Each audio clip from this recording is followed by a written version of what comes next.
یہ صدائے حریت جموں و کشمیر ہے۔ پیش خدمت ہے کشمیر کی تازہ ترین خبریں۔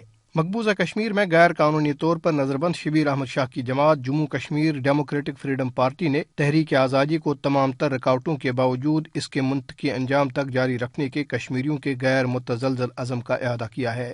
پارٹی کے جنرل سیکرٹری محمد عبداللہ طاری کے زیر صدارت سری نگر میں منعقدہ اجلاس کے شرکاء نے تنازع کشمیر کو عالمی سطح پر تسلیم شدہ حق کی خودارادیت، جس کی ضمانت اقوام متحدہ نے بھی دی رکھی ہے، کی بنیاد پر جلد از جلد حل کرنے کا مطالبہ کیا۔ انہوں نے افسوس ظاہر کیا کہ کشمیر میں بھارتی مظالم پر عالمی برادری خاموش تماشائی بنی ہوئی ہے۔ اجلاس میں پارٹی چیئرمین شبیر احمد شاہ اور دیگر آزادی پسند رہنماؤں کی گزشتہ 2 برس سے زائد عرصے سے نئی دہلی کی بدنام زمانہ تہاڑ جیل میں غیر قانونی نظر بندی کی شدید مذمت کی گئی۔ اجلاس میں معصور کشمیریوں کے حق میں عالمی سطح پر آواز اٹھانے پر پاکستان، ترکی، ملیشیا اور چین کا شکریہ ادا کیا گیا۔ درگیسنا وادی کشمیر میں 139ویں روز بھی صورتحال ابتر رہی، جبکہ شروع ہونے والے سردی کے سخت ترین دورانیے چرے کلاں کی وجہ سے معصور لوگوں کی مشکلات مزید بڑھ گئی ہیں۔ واشنگٹن میں امریکی ایوانی نمائندگان اور سینٹ کے پاس کردہ وفاقی حکومت کے مالی اعانت پیکیج بل میں بھارتی حکومت پر زور دیا گیا ہے کہ وہ مقبوضہ کشمیر میں اپنے اقدامات واپس لے۔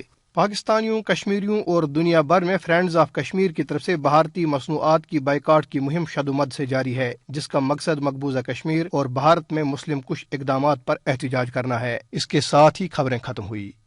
نریندر مودی اور فسطائی بی جے پی نہ صرف مقبوضہ کشمیر میں 5 اگست کو آگ لگا چکے ہیں، بلکہ یہ آگ اب بھارت میں شعلوں کی صورت میں بھڑک رہی ہے۔ اس حوالے سے سنتے ہیں جموں و کشمیر اتحاد المسلمین کے نمائندے اور حریت کانفرنس آزاد کشمیر شاخ کے رہنما میر طاہر مسعود کا تجزیہ۔ مقبوضہ جموں و کشمیر میں زندگی جیرن بن گئی ہے۔ ہندوستان میں بھی اب مظاہرین کا سلسلہ شروع ہو چکا ہے، کیونکہ بھارت نے وہاں پر مسلمانوں کے خلاف، خصوصاً جو امتیازی بل کے خلاف لوگوں نے احتجاج بلند کیا ہے، اور تقریباً 15 سے 20 لوگ مارے جا چکے ہیں۔ ایسی صورتحال میں انٹرنیشنل کمیونٹی کا تماشائی بن کر دیکھنا ہے کہ ہندوستان کی جو مرضی ہے وہ کرے، چاہے وہ کشمیر میں ڈیموگرافی کو چینج کرے، اسی طرح انڈیا کے اندر جہاں کہیں بھی مسلمان یا دیگر جو مائنارٹیز ہے ان کے ساتھ جو سلوک کرے اس کو لائسنس دی جائے۔ انٹرنیشنل کمیونٹی کو آگے آنا چاہیے، خصوصاً یو این او کو ہماری یہی اپیل ہے کہ آگے آؤ اور کشمیریوں کو اور خصوصاً بھارت کے اندر جو مائنارٹیز ہے اور مسلمان ہے ان کو بچا، ورنہ یہ جو خطہ ہے یہ